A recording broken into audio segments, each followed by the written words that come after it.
The Council of One. Beloved friend, peace be with you. I am the one known as Jeshua ben Jacob, earthly father to the one you have known as Yeshua, Jesus.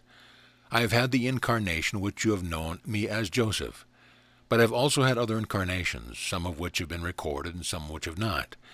And I have had the incarnation which you have known me well as Saint Germain. I come to speak with you not in separation, but as one Joseph and as one Saint Germain, for there is now a matter of importance which needs to be addressed. I would speak with you now of the Council of One. The Council of One is made up of ascended masters, much the same as you know your legend of the Knights of the Round Table.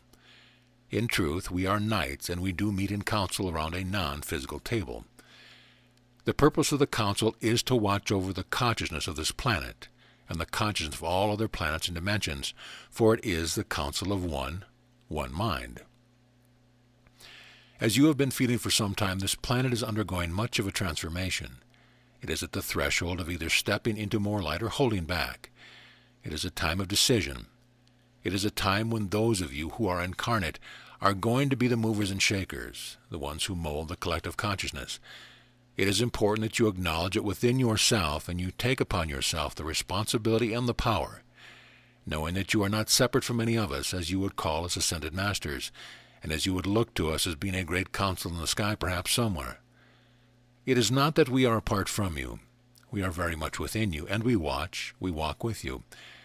We counsel with you, and in truth, the ascended part of you is a part of the Council of One. For as my son has said to you many times, there is no separation. The Council of One is of unlimited oneness, one mind, not only what you see in this universe to be, but all other universes as well.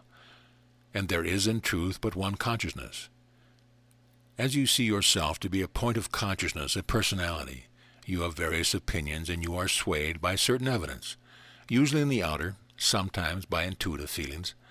Sometimes you are swayed to a place that is not of oneness, and this has happened through what you would see a lineage of time to a point where there are many individuals feeling that they have had to defend that which would be their values and possessions, and that they would have to be in opposition to ones whom they would see to be different in belief, aspect, appearance, lifestyle, cultural tradition.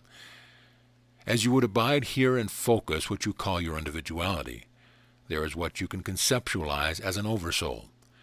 Each one of you, as you see yourself to be individuated energy, has a greater self or an oversoul. And as there is no separation, as you will see your oversoul blending with the oversoul of the one next to you, and next to you, and next to you, and beyond, there is a greater oversoul as a collection in the one mind. Now those of you who are like mind, those of you who have been drawn to mysticism, drawn to metaphysics, which goes beyond the physical elements of the earth and of any other planet, you are the first ones who brought forth creative manifestation. You are the ones who are responding now to the Council of One, because it is time. It is necessary. It is time to come alive once again and to speak that which you know, that which you feel deeply within yourself. Not just what you have read, that is good. What you read is a catalyst.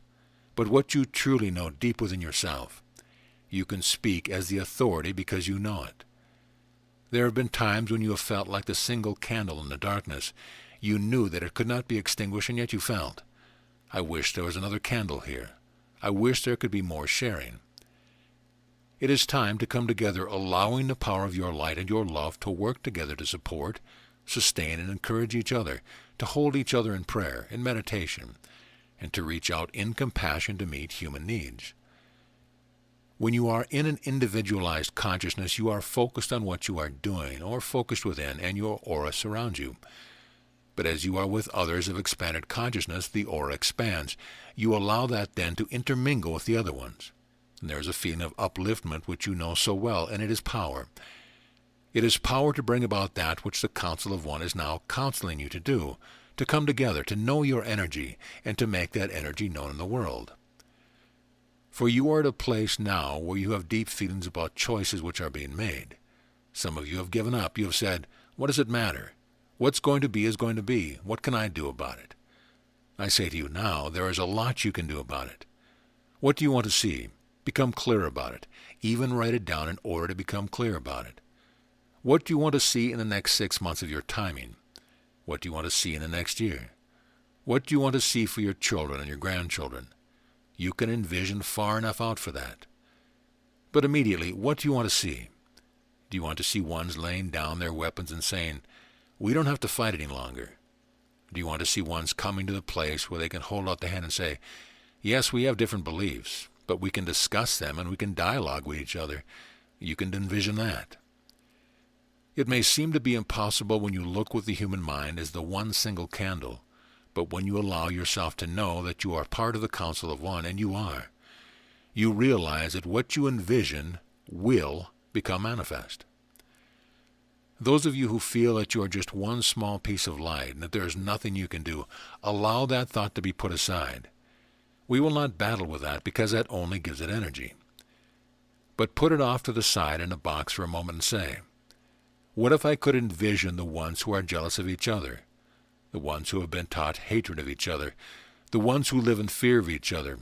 What if they could lay down their arms, their judgments, for half an hour, look at each other, even tentatively, and then perhaps with a little more surety to be able to have dialogue one with another? Not to have to agree, but to have dialogue, the same as you do sometimes with your partner. Sometimes you have the agreements to disagree. Not to change the other one's point of view, although perhaps you start out that way, but to at least have communication. You can envision that for your world and certain points of turmoil upon your world right now.